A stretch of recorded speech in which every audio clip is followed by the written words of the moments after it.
जय श्री कृष्ण दर्शकों। आज मैं आपको सोमवार व्रत कथा सुनाऊंगी। आप ध्यान से सुनिए।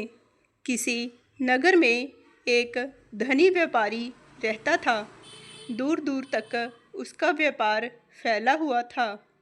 नगर के सभी लोग उस व्यापारी का सम्मान करते थे।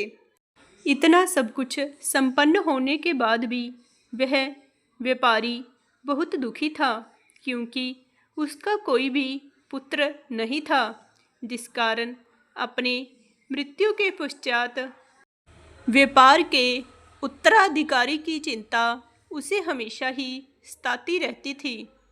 पुत्र प्राप्ति की इच्छा से व्यापारी प्रत्येक सोमवार भगवान शिव जी की व्रत व पूजा किया करता था और शाम के समय शिव मंदिर में जाकर शिव जी के सामने घी का दीपक जलाया करता था। उसकी भक्ति देखकर माँ पार्वती जी प्रसन्न हो गई और भगवान शिव से उस व्यापारी की मनोकामना पूर्ण करने का निवेदन किया। भगवान शिव बोले, इस संसार में सबको उसके कर्म के अनुसार ही फल की प्राप्ति होती है। जो प्राणी जैसा कर्म करते हैं उन्हें वैसा ही फल प्राप्त होता है। शिव जी के द्वारा समझाने के बावजूद माँ पार्वती नहीं मानी और उस व्यापारी की मनोकामना की पूर्ति के लिए भगवान भोलेनाथ से बार बार अनुरोध करने लगी। अंततः माता के आग्रह को देखकर भगवान भोलेनाथ ने उस व्यापारी को पुत्र प्राप्ति का वरदान दे दिया। वरदान देने के पश्चात भोलेनाथ माँ पार्वती से बोले, आपके आग्रह पर मैंने पुत्र प्राप्ति का वरदान तो दे दिया, परंतु इसका यह पुत्र 16 वर्ष से अधिक समय तक जीवित नहीं रहेगा। उसी रात भगवान शिव उस व्यापारी के स्वप्न में आए और उसे पुत्र प्राप्ति का वरदान दिया और उसके पुत्र के 16 वर्ष तक जीवित रहने की बात भी बताई। भगवान के वरदान से व्यापारी को खुशी तो हुई, लेकिन पुत्र की अल्पायु की चिंता ने उस खुशी को नष्ट कर दिया। व्यापारी पहले की तरह सोमवार के दिन भगवान शिव जी का विधिवत व्रत करता रहा। कुछ महीनों के बाद उसके घर एक अति सुंदर बालक ने जन्म लिया और घर में खुशियां ही खुशियां भर गई। बहुत धूमधाम से पुत्र जन्म का समारोह मनाया गया, परंतु व्यापारी को पुत्र जन्म की अधिक खुशी नहीं हुई, क्योंकि उसे पुत्र की अल्प आयु के रहस्य का पता था। जब पुत्र 12 वर्ष का हुआ तो व्यापारी ने उसे उसके मामा के साथ पढ़ने के लिए वाराणसी भेज दिया। लड़का अपने मामा के साथ शिक्षा प्राप्ति हेतु चल दिया। रास्ते में जहाँ भी मामा भांजे विश्राम हेतु रुकते, वहीं यज्ञ करते और ब्राह्मणों को भोजन कराते। लंबी यात्रा के बाद मामा भांजे एक नगर में पहुँचे। उस दिन नगर के राजा की कन्या का विवाह था, जिस कारण पूरे नगर को सजाया गया था। निश्चित समय पर बारात आ गई, लेकिन वर का पिता अपने बेटे के एक आंख से काने होने के कारण बहुत चिंतित था। उसे भय था कि इस बात का पता चलने पर कहीं राजा विवाह से इनकार न कर दे, इससे उसकी बदनामी भी होगी। जब वर के पिता ने व्यापारी के पुत्र को देखा तो उसके मस्तिष्क में एक विचार आया। उसने सोचा कि क्यों ना इस लड़के को दूल्हा बनाकर राजकुमारी से विवाह करा दूं। विवाह के बाद इसको धन देकर विदा कर दूंगा और राजकुमारी को अपने नगर में ले जाऊंगा। वर के पिता ने लड़के के मामा से इस संबंध में बात की। मामा ने धन मिलने के लालच में वर के पिता की बात स्वीकार कर ली। लड़के को दूल्हे का वस्त्र पहनाकर राजकुमारी से विवाह करवा दिया गया। राजा ने बहुत सारा धन देकर राजकुमारी को विदा किया। शादी के बाद लड़का जब राजकुमारी के साथ लौट रहा था तो वह सच नहीं छिपा सका और उसने राजकुमारी के ओढ़नी पर लिख दिया, राजकुमारी, तुम्हारा विवाह मेरे साथ हुआ था।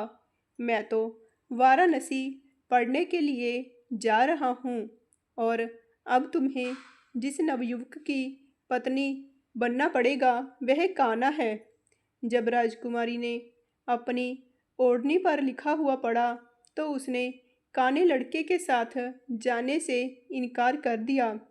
राजा को जब ये सब बातें पता लगी तो उसने राजकुमारी को महल में ही रख लिया। उधर वह व्यापारी का लड़का अपने मामा के साथ वाराणसी पहुंच गया और गुरुकुल में पढ़ना शुरू कर दिया। जब उसकी आयु 16 वर्ष की हुई तो उसने यज्ञ किया। यज्ञ की समाप्ति पर ब्राह्मणों को भोजन कराया और खूब अन्न वस्त्र दान किए। रात को जब वह अपने शयन कक्ष में सो गया, शिवजी के वरदान के अनुसार शयन अवस्था में ही उसके प्राण पखेरु उड़ गए। सूर्य उदय पर मामा मृत भांजे को देखकर रोने पीटने लगा। आसपास के लोग भी एकत्र होकर दुख प्रकट करने लगे। लड़के के मामा के रोने और विलाप करने के स्वर समीप से गुजरते हुए भगवान शिव और माता पार्वती ने भी सुने। माता पार्वती ने भगवान शिवजी से कहा, हे प्राणनाथ, मुझसे इसके रोने के स्वर सहन नहीं हो रहे। आप इस व्यक्ति के कष्ट को दूर अवश्य करें। भगवान शिवजी ने माता पार्वती के साथ अदृश्य रूप में समीप जाकर देखा तो भोलेनाथ माता पार्वती से बोले, यह तो उसी व्यापारी का पुत्र है जिसे मैंने 16 वर्ष की आयु का वरदान दिया था। अब इसकी आयु पूरी हो गई है। माँ पार्वती ने फिर भगवान शिवजी से निवेदन कर उस बालक को जीवन देने का आग्रह किया। माँ पार्वती के आग्रह करने पर भगवान शिवजी ने उस लड़के को जीवित होने का वरदान दिया और कुछ ही पल में वह लड़का जीवित होकर बैठ गया। शिक्षा समाप्त करके लड़का मामा के साथ अपने नगर की ओर चल दिया।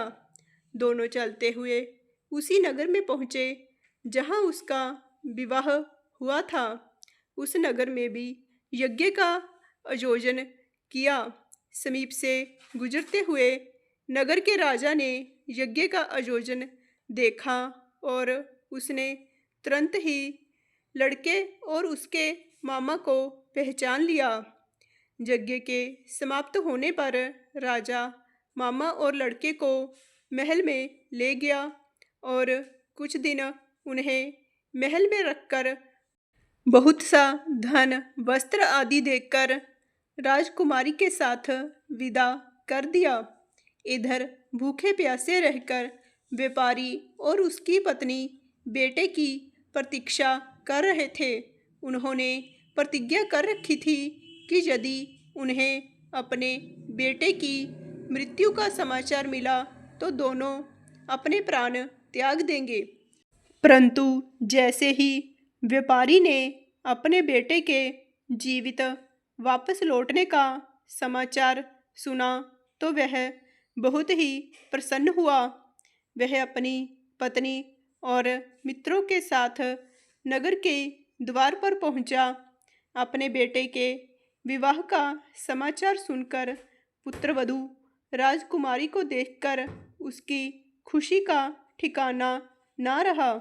उसी रात भगवान शिव ने व्यापारी के स्वप्न में आकर कहा, हे श्रेष्ठी, मैंने तेरे सोमवार के व्रत करने और व्रत कथा सुनने से प्रसन्न होकर तेरे पुत्र को लंबी आयु प्रदान की है। पुत्र की लंबी आयु जानकर व्यापारी बहुत ही प्रसन्न हुआ।